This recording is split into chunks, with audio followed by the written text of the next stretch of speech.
Okay guys, update tayo sa ZLT T6RA ng D2. So ayan, yan na yung mga nabili ko.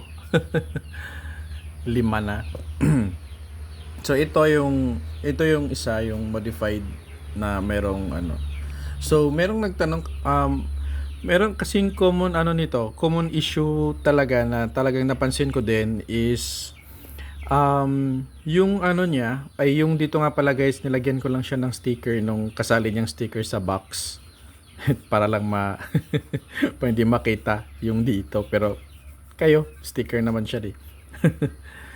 So meron tayong mga users at meron din akong napansin dito na yung wifi niya bigla siyang nagdi-disconnect. So parang mayat maya siya nagre-restart. So, ang ginawa ko, pinaghiwalay ko yung, 'di ba yung advice ko kasi dati is yung Wi-Fi optimization naka-on. Pero nung tinry ko siya dun sa isa kong device, nung una kong device yung bagong bili ko, is naging okay. Pero itong mga sumunod na device, hindi ko alam kung magkaiba ba yung mga firmware version ng mga to, or kasi nag-check ko, pare-pares din lang naman eh. May mga, pero ito napansin ko talaga siya nagdi-disconnect siya kapag kapag I mean yung wifi niya. So ginawa ko, inobserve ko muna siya ng mga ilang araw, and then pinaghiwalay ko yung 2.4G.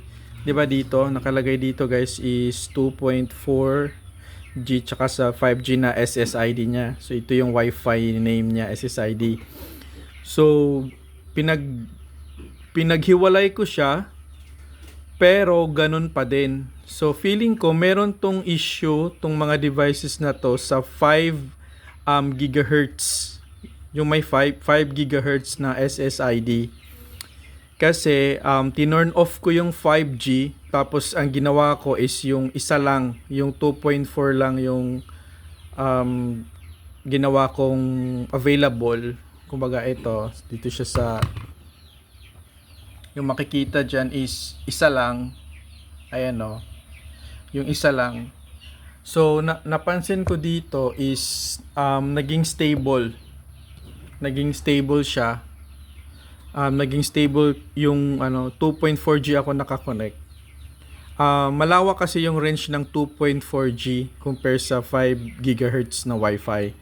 So ayun. Kasi napansin ko din yan sa ibang modem eh. Alam niyo yung modem na yung smart na H155 ba yun? Nagkaroon din kasi sila nung update, tapos biglang nahihirapan na siyang mag-combine. Kung aware kayo, teka kunin ko lang.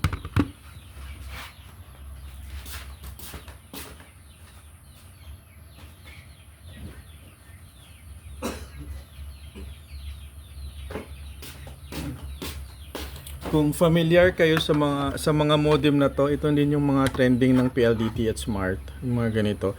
Nagkaroon kasi din to ng update, tapos biglang biglang nahihirapan siyang mag-combine nung dalawa. So, yun, ang ginawa ko dito is pinaghiwalay ko. Tapos yung 2.4 gigahertz lang. So, ang gagawin nyo dyan is punta lang kayo dito sa niya. Sa teka lang. 192.168.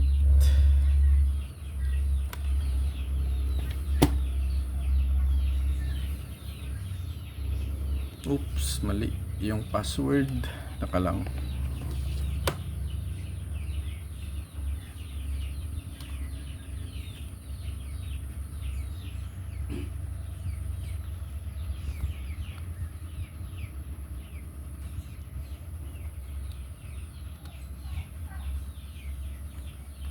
Yan. Login lang kayo sa dashboard nyo guys. Yung dito niya. Yung admin. Yung 192.168.8.1. Tapos itong admin din yung password.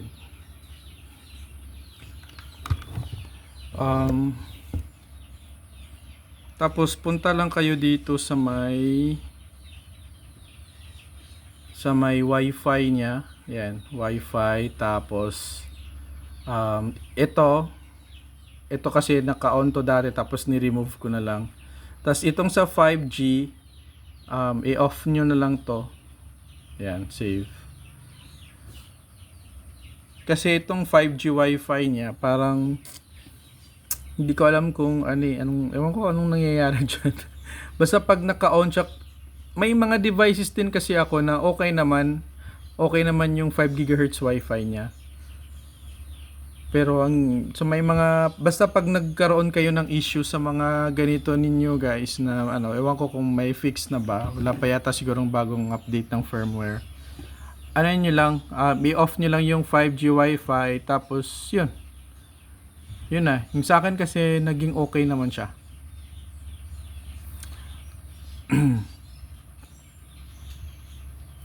Ayan. Tapos yun palang may nag-ask ng speed test sa lugar ko. So ito yung lugar ko, ayan no. Wala akong 5G. So 4G lang ako. Ayan. Yan lang yung lugar, yan yung 4G LTE lang yung lugar namin. Yan ang nakukuha ng signal. So sa mga nagtanong ng speed test, okay, tingnan natin kung magkano yung makukuha natin this time. Kasi meron kasing iba parang depende pa din sa location, ganun. Yan.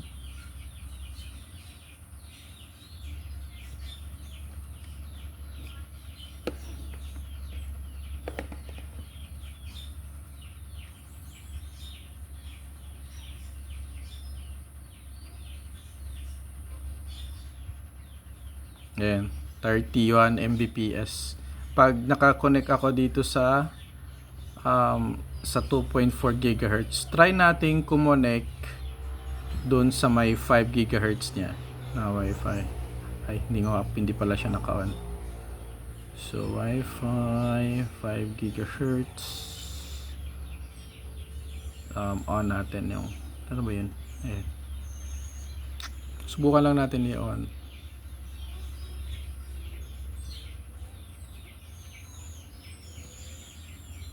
Kopyahin na lang natin. Save.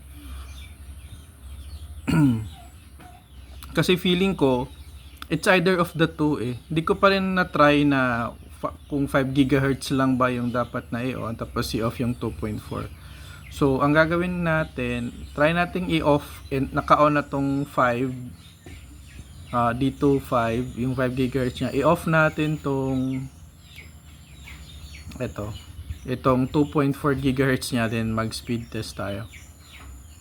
Kung alam ba yung ilan ba yung kanina? 31 Mbps. Sa 2.4, ayan 2.4 GHz wifi. So tingnan lang natin, baka ma-disconnect ako nito. Wait lang. Ayan, na-disconnect na ako. So connect ako dito sa may sa 5 GHz wifi niya. Paste natin yung password. Hindi. Tama ba yun? Oo nga. Okay.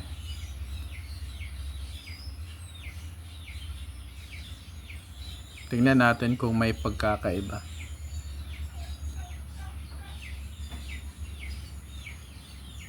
Okay. So, ano ba yun? Bakit dyan siya nalipat? Forget ko nga yan. Ganito ko connect.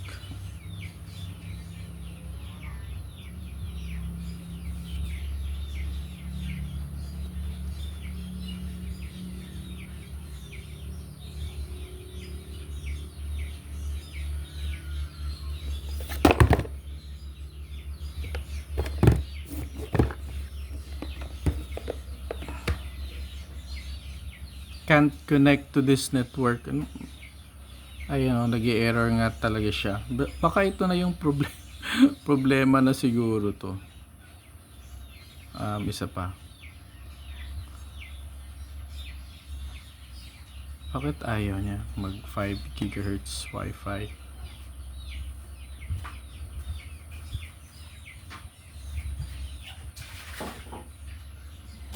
Ayun nga, ayun no. So Yun na yung problema talaga sa modem na to is ayan, hindi na nagpapakita yung 5 gigahertz na wifi niya. So mas okay pa rin na ano, teka lang, hindi na ako makakonect, baka mag LAN cable na lang ulit. Kasi nung in-off ko yung 2.4, hindi na ako makakonect sa 5. Ayan, wala na ako makitang wifi signal dito. Ay, meron siyang signal pero yung wifi niya nawala, yung sa 5.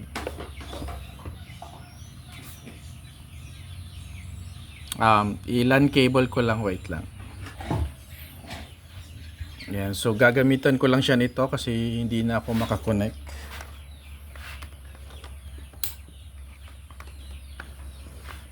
Tapos salpak natin dito sa may likod ng Ethernet cable port.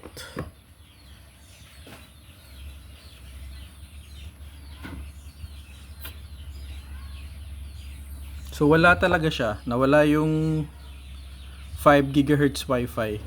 Hindi na ma-search na ano ko. So tingnan natin.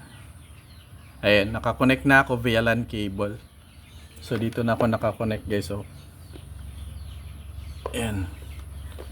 So yun, gagawin nyo na lang talaga. Ano ba to? Wi-Fi function. Bakit na off din yung Wi-Fi function niya? Ayan o. Nandyan siya pero hindi mo makikita siya dito. Ano ba nangyayari sa Wi-Fi niya? So yan, pag in-on natin, on natin na to save.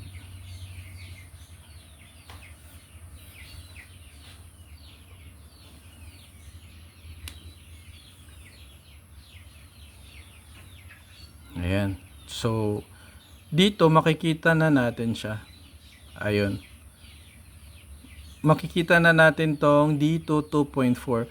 Yung problema talaga nito is itong itong 5 gigahertz talaga yung may problem. 5 gigahertz na wifi niya.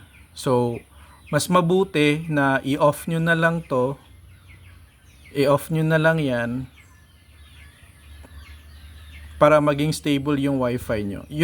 This is based on my experience din. Tsaka ngayon. So ayun, ganun lang kasi na-try na din natin yan. Baka may problema lang talaga itong 5 GHz wifi niya, pero the rest naman okay naman siya.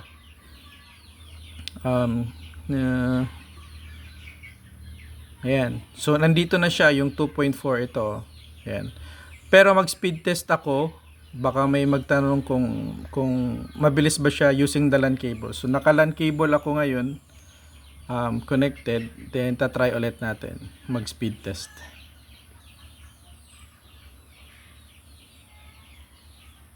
Ayun. Halos same din lang naman. Yung una ko nakukuha is 31. Tapos yun 27, ganyan.